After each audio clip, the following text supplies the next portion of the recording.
Tonight on The Passionate Eye. The shocking truth about a terrorist network revealed for the first time by a spy who infiltrated Al-Qaeda. I'm doing it to convince them that I am one of them, to spy more and deeply on them. And I'm risking my life there. He led a double life, working as an agent for Western intelligence services and as an Al-Qaeda operative in Europe.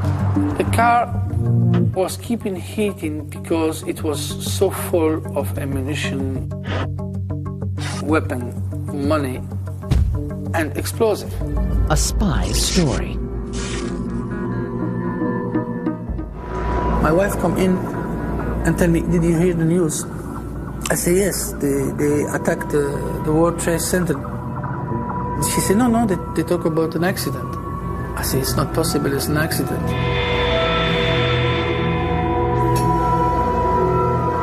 I know that it was an attack. Images of the camp, images of the service come on my brain, on my face.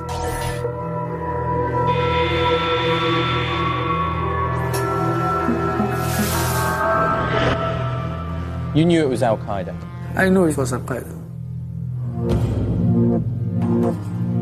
I knew all those things because I know Al-Qaeda. I ate, I slept, pray, and trained with Al-Qaeda in the training camp in Afghanistan. I infiltrated mosque in London and sent back money to Al-Qaeda in Pakistan. No one knew the real truth, and no one knew who I really was. I was a spy.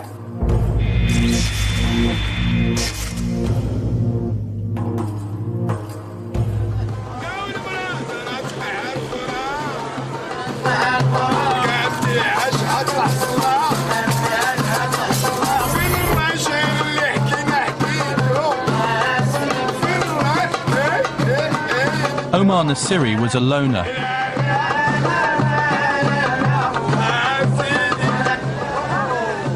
The product of a broken family, Nasiri's early life was divided between Belgium and North Africa, caught between two worlds, but at home in neither.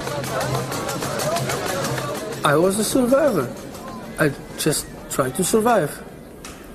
Try to go through this difficult life, what I had, to survive, just to eat, to sleep, and have fun, have girls, have drinks. That's all what I wanted to. What about at that time? Were you behaving like a good Muslim? Never. I never behaved like a good Muslim all my life.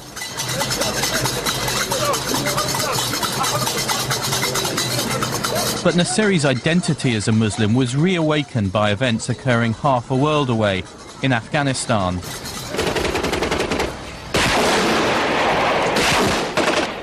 For a decade, the Mujahideen fought against the Soviet invaders.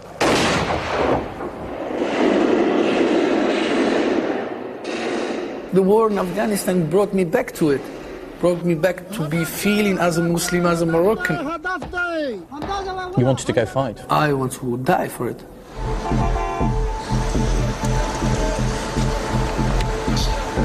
A few were making the long journey from Morocco to join the Mujahideen. But for Nasiri, it would have remained a distant ambition until a chance meeting. Without warning, his brother arrived from Belgium. I didn't recognize him. Your own brother? It was amazing for me to see him like this, because what I remember, last time I saw him with a bottle of wine in his hand and a girl in the other hand.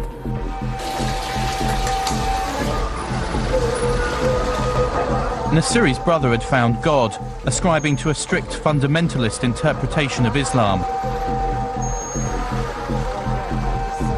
His brother's reawakening led to Nasiri making his own more opportunistic choice.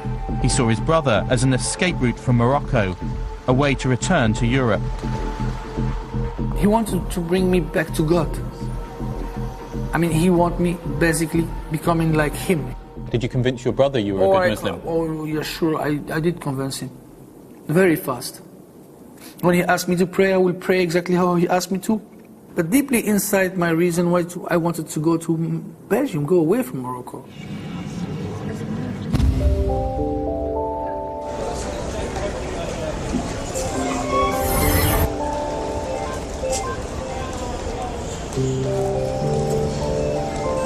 How did you feel about being in Belgium? Fit, happy. Something new will come. Something new will begin for me.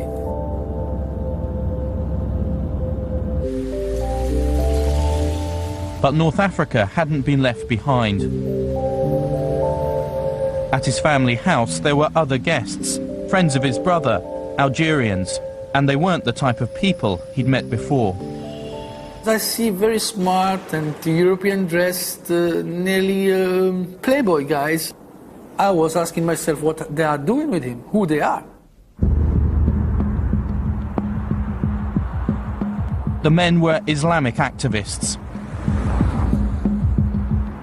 In the early 1990s, many radicals fleeing repression in Algeria headed for France and Belgium. Established immigrant communities provided them with safe havens. As far as I'm concerned, there were networks spread across different parts of Belgium, France and Luxembourg. The problem is that Belgium had no anti-terrorism laws, which meant it was very difficult for us to bring them to court. It caused us problems for years.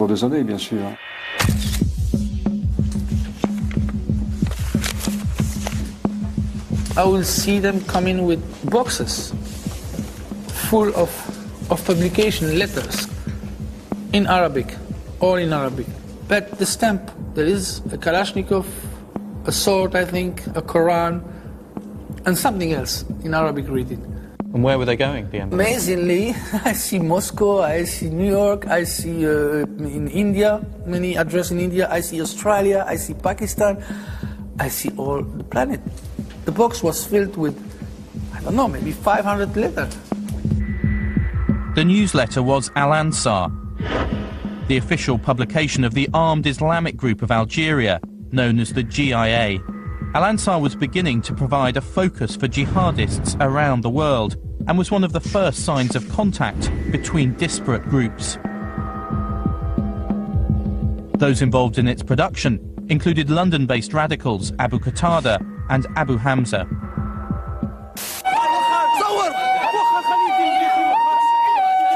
The GIA were responsible for a brutal campaign in Algeria following the annulment of elections in 1992, which Islamic groups were poised to win.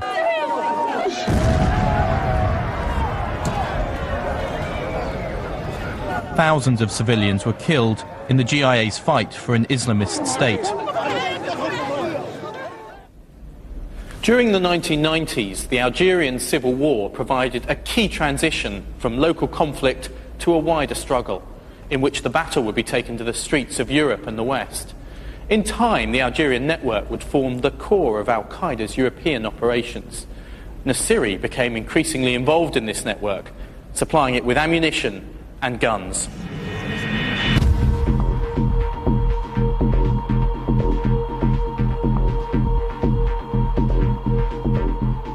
There are rifles, sniper rifle, Russian sniper rifle. We get couple of them. We get some M16 and Kalashnikov. Do you ever wonder where they're going to be used or how they're going to be used? I didn't ask this question to myself. You must know that they're going to be used in a pretty brutal war in Algeria. You don't worry about where they're going? You're not frightened about it? No. How do you feel? Nothing. Nothing? At all. Business? Money? Yeah. You want me to lie to you and tell you, oh, I was crying every night? This is not true. I was not caring at all. I didn't even think about it. One night he made a fateful decision, a decision which would affect the rest of his life. He stole 25,000 francs, around £500, from the GIA. After spending some of the money, he returned home to news from his younger brother. They know that it's you who take the money. He tell me, you know what I hear? They are talking about the people who steal the mujahideen. They must be killed. In a panic, he realized there was only one way to survive, one way to avoid being killed by the GIA.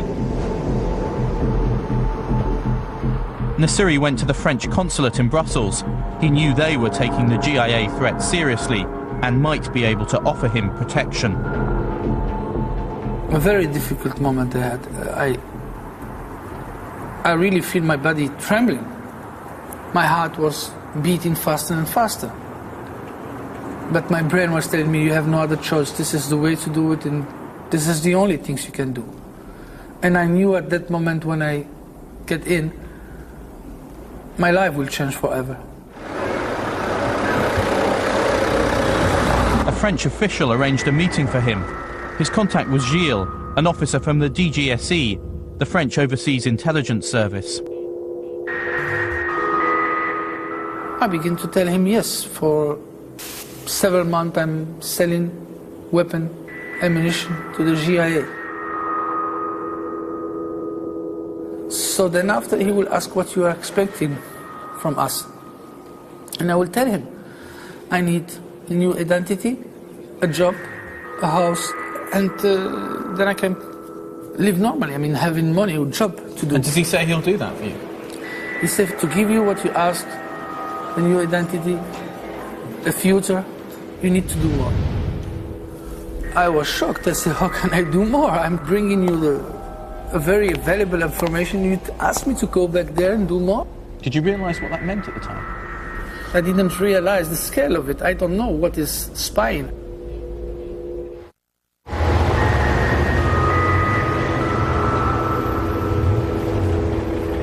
Gilles gave Nassiri the money to repay the Algerians. The GIA continued to use him as an arms dealer, the French as a spy.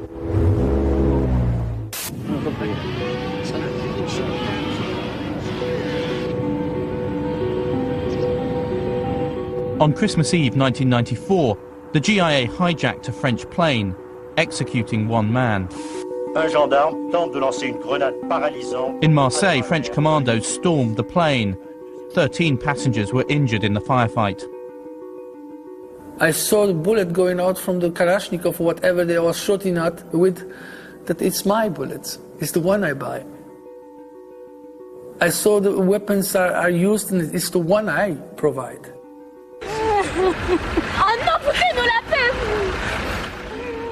And who are in the plane? Just immigrant, Muslim immigrant, Arabs.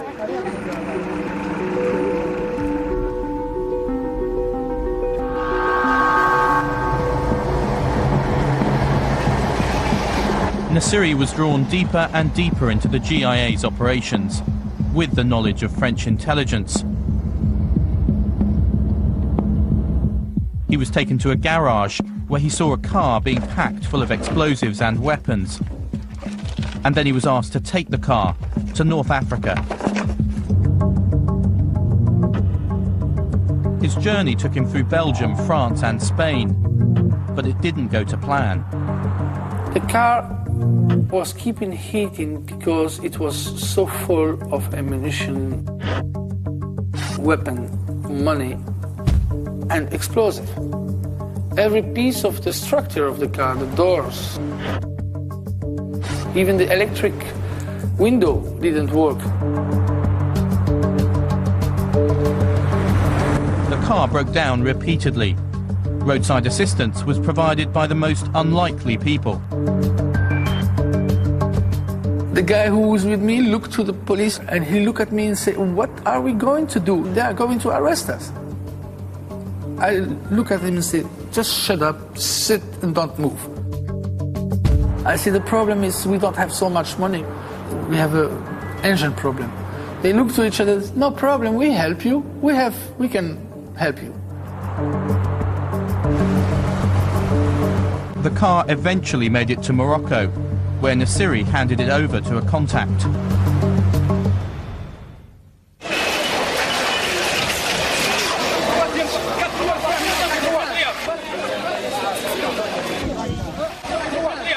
Just a few weeks later, a car bomb ripped through downtown Algiers. 40 people were killed. Do you think it was your explosives that you took over? It was obvious for me it was mine. So do you feel responsible for that bomb? Totally. There were many, many dead. So you were a terrorist? No. No.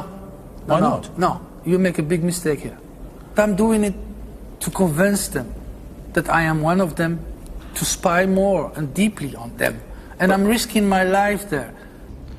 But do you think the good you've done, or good you could do as a spy, outweighed the damage you might have done by delivering those explosives? I have no conception of damage, I have no conception of killing, I have no conception of responsibility. You have guilt? No. The French and Belgians feared the growing stockpile of weapons and explosives might be used on European soil. Nassiri helped to identify a number of key suspects, many of whom had been staying with him. The police raided Nassiri's house and other locations in March 1995. The raids provided some of the first hard evidence that a new threat was emerging. Documents proved that Islamic extremists were not only transferring their campaigns of violence to European targets, but were part of a worldwide network. It was the first time that police uncovered manuals linked formally to the jihad. An 8,000-page manual detailing bomb manufacture, and the first page of the manual was dedicated to Bin Laden. For me, this was extremely important in uncovering these plots.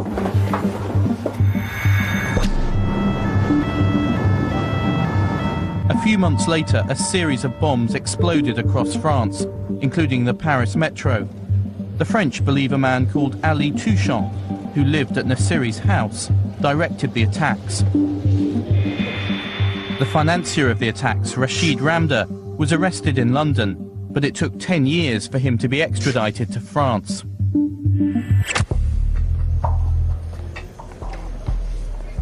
Nassiri was given a new task by his French handler, Gilles, one which coincided with his own ambitions. The French were seeing Islamic extremists disappear off their radar. They believed they were being trained in Afghanistan before reappearing in Europe. The new mission for me, to find the road of jihad through Pakistan and Afghanistan. No lead, no name, no address, no city, nothing. Just go find the road of jihad.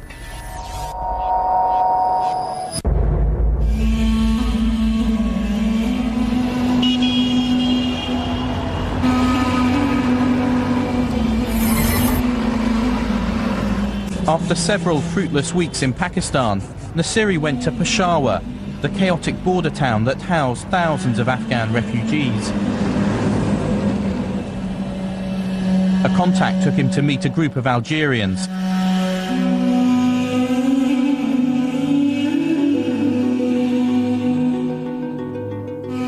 They begin to ask me where I come from, where I'm from and how I did to get here. From the first question and the intensity of their look toward me, it was clear for me that it was the beginning of an interrogation process. But you must have been nervous when people ask you questions like that. It would be the worst things to do, to be nervous in this situation. And you have to know that I never get any training to become a spy. After passing this test, Nassiri was taken to a nearby house to spend the night. The door opened, and I couldn't see anybody behind the door. This man told me, without speaking, come in. From this moment, from the moment I was behind him, I have a deep and strong feeling this guy is not anybody. The man was Abu Zubaydah, a Palestinian veteran of the Afghan War of the 1980s. He became the gatekeeper of the Afghan training camps, the man in charge of talent spotting new recruits. In later years, many of Al-Qaeda's operatives would say that they, like Nassiri, had been recruited by Abu Zubaydah.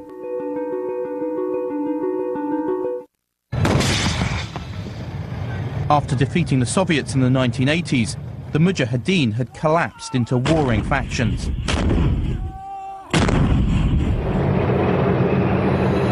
the Taliban was beginning its rise. This environment of a failed state was ideal for the operation of the camps. My heart began to beat very fast, and a sense come to me and say, hey, that's it, you are nearly in it. Well, it was like bam, bam, bam.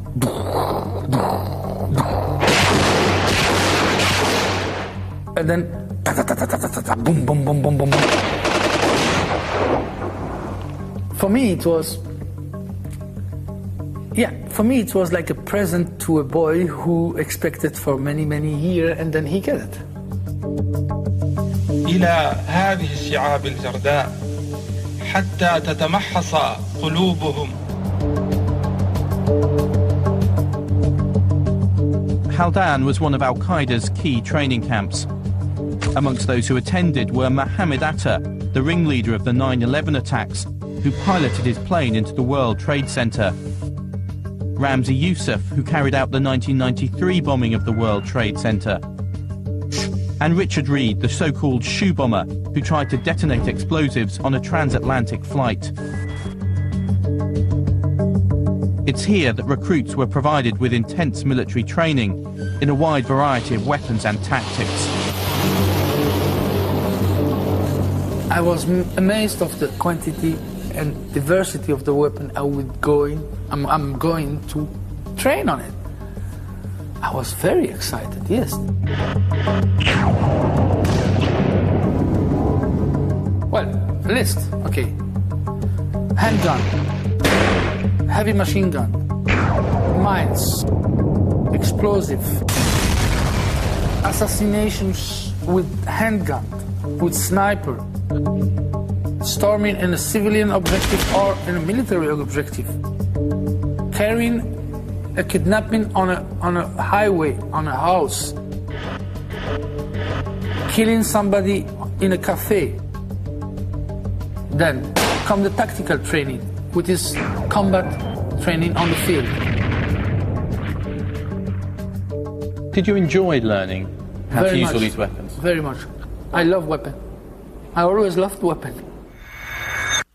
It's an extraordinary, complete story, and certainly I don't think there's anything to match it within the intelligence reporting that I recall. The quality of the training was really striking. What you come away with is validation for the stories over the course of the last decade that the Mujahideen and especially Al-Qaeda have paid close attention to the training manuals for British and American special forces.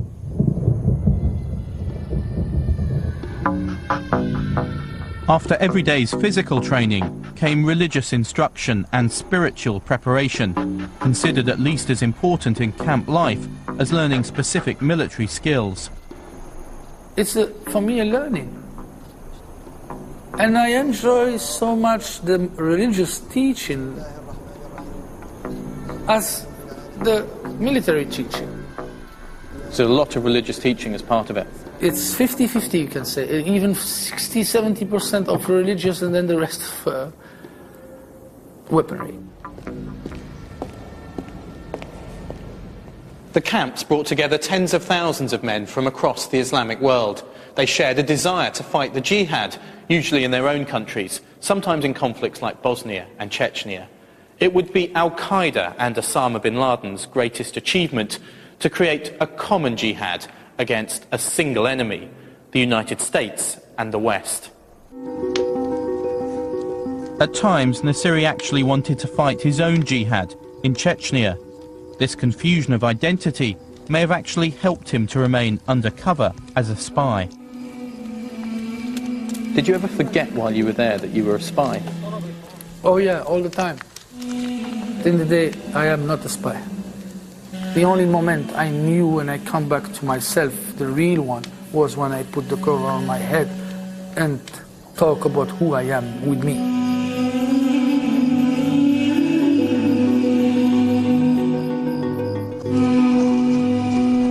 Nassiri went to extreme lengths to prove his commitment to jihad.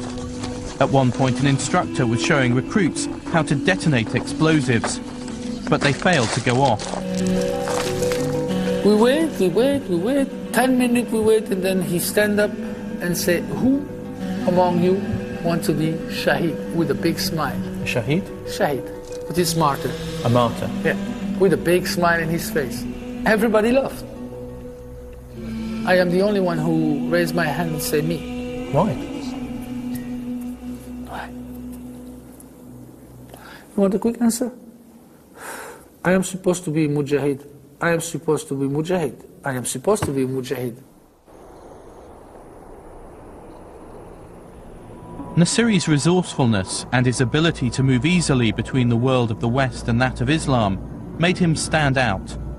He was one of a select few chosen by the leader of the camp, Ibn Sheikh al-Libi, to progress from basic training. His next destination was Durunta, one of Al-Qaeda's elite camps. This is the Arab camp. This is the entrance of Durunta, and this is the Kashmiri camp. Durunta was a former Soviet base and included different compounds for different organizations. We will play football in this field here. You played football? Yeah. Who played football? What were the teams? The Hizb al-Islami against the Arab. They will always win us anyway. At Haldan, recruits had been taught how to use explosives and detonators. At Durunta, they learnt how to make them from scratch, using household ingredients.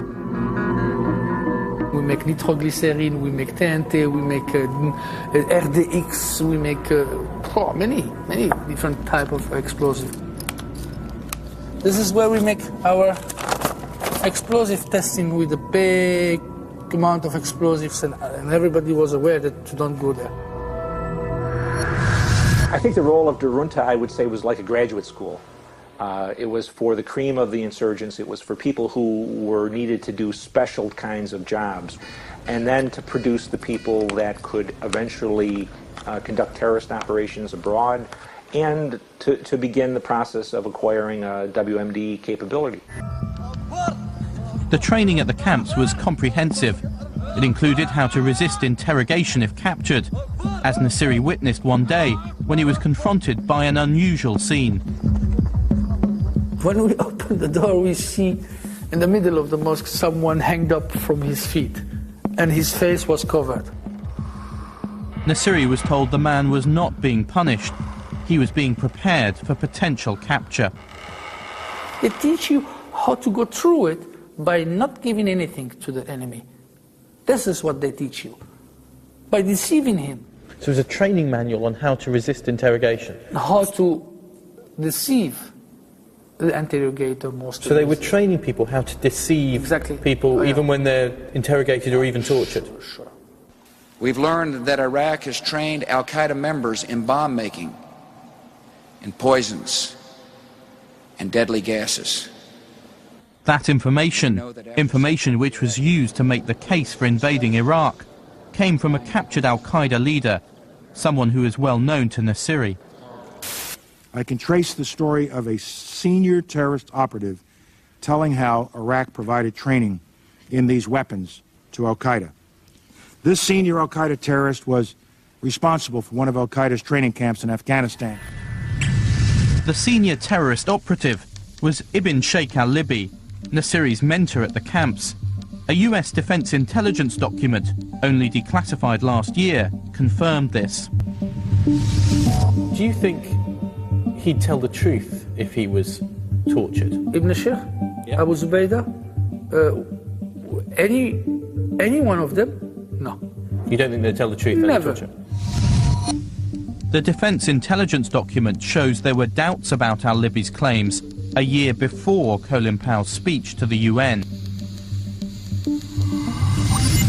He take up 80% of the truth and put 20% of what he wanted to bring them in a position to do what he wanted to do. So you're saying you think he deliberately planted information to get America to fight Iraq? Exactly. Why would he do that?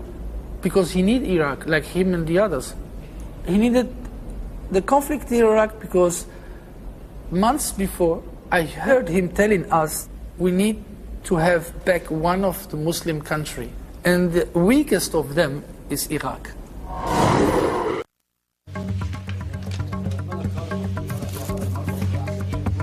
After nearly a year in Afghanistan, Ibn Sheikh told Nassiri his training was complete. It was time to put his new skills to use. He asked me to go back in Europe and begin to make a list of all targets in the future the brother can attack. In Peshawar, Abu Zubaydah gave Nassiri his phone number and also details of a bank account. He was told to put together a cell in Europe. So he's asking you to go back to Europe to become a sleeper, a terrorist sleeper? Yeah, sure. Abu Zubaydah was captured by the US in 2002. He was, at the time, the highest-ranking Al-Qaeda leader in custody. This September, he was one of a group moved from secret CIA prisons to Guantanamo Bay. In May 1996, Osama bin Laden arrived in Afghanistan, fleeing Sudan, where he no longer felt safe. The same month, Nassiri left for Europe.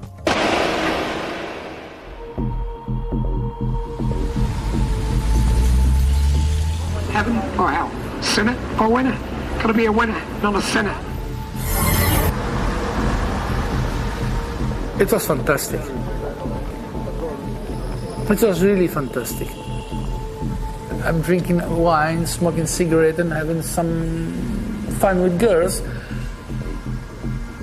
But the sadness that I am not anymore in the camp. I never feel any better in my life than when I was in the camp. Everybody there was ready to give his life for me.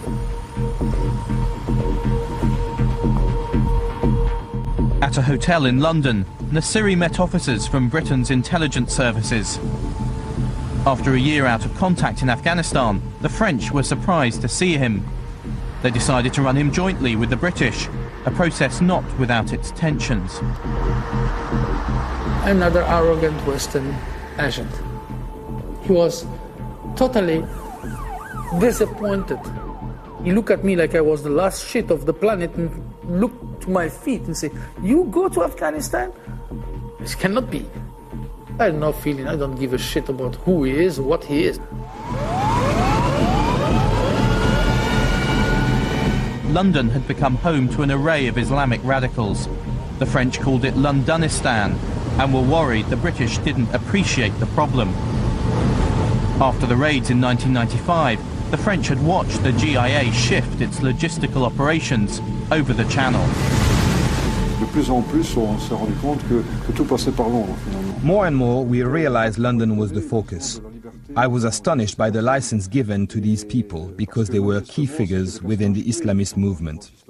Perhaps they thought these men were so well known that they couldn't be dangerous.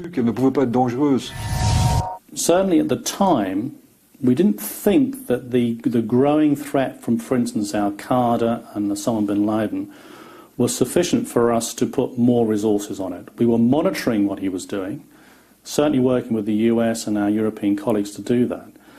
But at that time, we were still unsure as to what the threat would be. Nassiri was told to find out where that threat really lay. It didn't take him long. The venue was the Four Feathers Club. The preacher here was Abu Qatada. Originally a Jordanian, Qatada had come to Britain on a false passport in 1993. An influential scholar who provided key religious rulings or fatwas, he became, in the words of one European official, the spiritual leader for Islamic militants in Europe. Videos of his preaching were found in flats linked to the 9/11 hijackers. It was just like the playback I was hearing in the camp.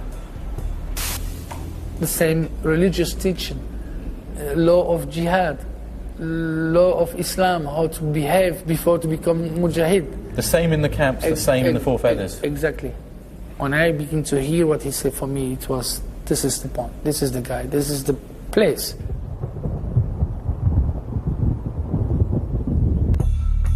It wasn't the only place. Finsbury Park Mosque had a new preacher, Abu Hamza. The The Egyptian-born radical had built a reputation as someone who preached the jihad and had spent time in Afghanistan. Most of them are spies and things like that, even if they don't do anything. He claimed he'd lost his hands and an eye in a landmine explosion. Nassiri knew the truth, and he told Abu Hamza. I said, I was in Afghanistan trained by the brother who trained with you when you lose your hand. He told me that you lose your hand by taking the nitroglycerin out from the room and then it blowing up. Did he look worried when you told him you knew how he'd really lost his hand? Yes, he looked very worried. With one of his eyes, he was looking, he just saw one eye, but he will look very worried because he deeply looked in the floor next to me and said, please, brother, don't repeat this anymore. What was Abu Hamza talking about? Was he talking about jihad? He was virulent, much virulent, talking about the Jews, talking about the Western. They are all pigs. They are all enemies of Islam. Fight, fight, fight, much on his mouth against the enemy of Islam, which burn our country, which kill our children, which rape our women. He was a total extremist. Take, shoot and loot. Me, I find him as a joke. I find the guy far, far, far less educated and knowledgeable than Abu Qatada.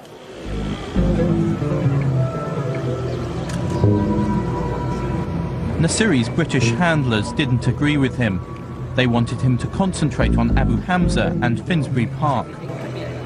I was shocked because I said, why? He said, we believe that Abu Hamza is more important than Abu Qatada and he's more dangerous than Abu Qatada. My reaction was, no, you are making a big mistake. And you told them that? Oh, many times. And what did they say?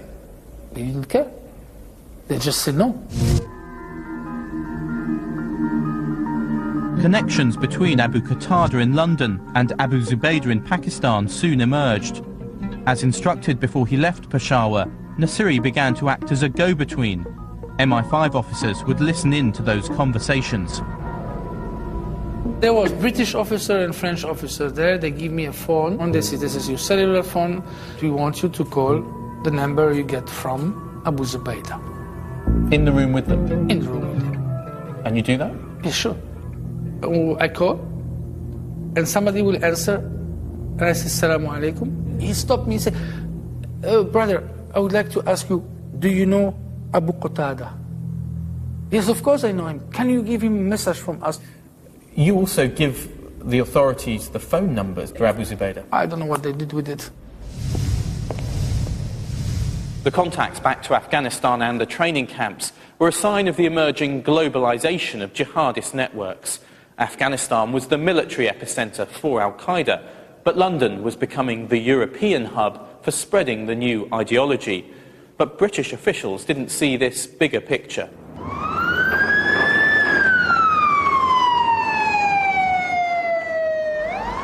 We weren't in a position to try and close down those extremists. It wasn't felt that we had to do that at that time. But you think it wasn't appreciated that something new was emerging at that point? I think it's half and half. I think, yes, we perhaps didn't recognise the significance of what was happening and the growth, the rapid growth of this around the world. I think you're absolutely right. In February 1998, Al-Qaeda's war against the West began. Bin Laden chose a London-based newspaper for his fatwa, stating that it was the duty of every Muslim to kill Americans and their allies.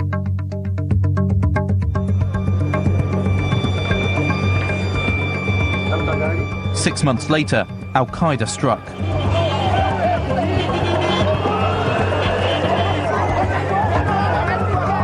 "257 people died in the bombings of the US embassies in Tanzania and Kenya. But just as Nassiri's warnings became reality, his relationship with the intelligence services deteriorated rapidly. He believed they were not listening to him. In Britain, did the intelligence officers ask you about Afghanistan and the training camp? Never. I had the feeling that I was not doing anything important. I did feel that I was really wasting my time and I should just go away from it.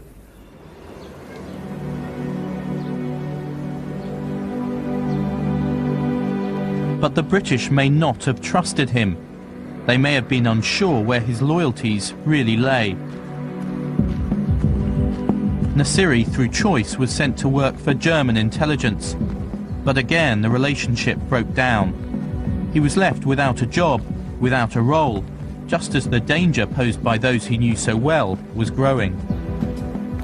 They let me down. After doing all what I did, are you not expecting at least the security, at least the minimum of your identity to be secure? What did you want? A new identity. Did you get it? No. I feel I risked my life for nothing. For absolutely nothing.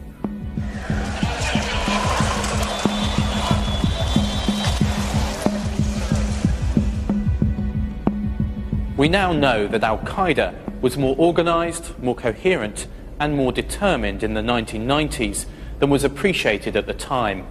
Nassiri was not a lone voice.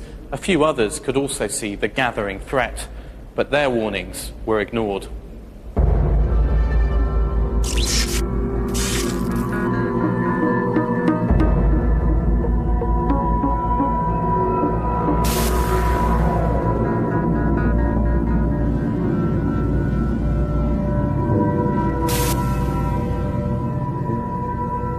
Do you think that the British, the French, the others, do you think they understand the problem yet?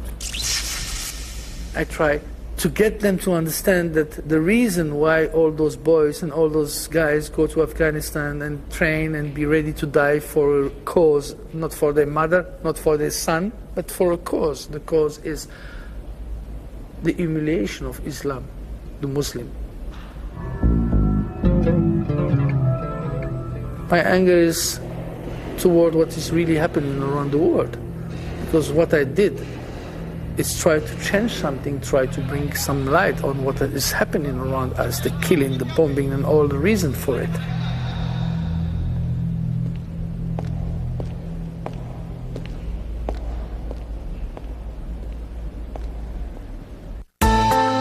Next time on The Passionate Eye. Sunday night, Michael Apted's phenomenal 49 Up. In 1964, World in Action made 7 Up, and we've been back to film these children every 7 years. They are now 49. Tommy, do you have any boyfriends, Susie? Yeah. Have you got any boyfriends? I'm very, very cynical about it. It's like a closed chapter now. When I grow up, I want to be an astronaut. I can think of all kinds of things I'd like to be doing. The real question is what am I likely to be doing? That's Michael Apted's 49 Up. Sunday night. Wednesday night on Wild Docs. The extreme mental powers of a super brain. It's not human. Calculating numbers to hundreds of decimal points. 2, 3, 6, 4, 8, 0. Learning new languages in a week. Unlocking the secrets of a beautiful mind. This could be the linchpin that spawns off a new field of research. Brain Man, Wednesday night on Wild Docs.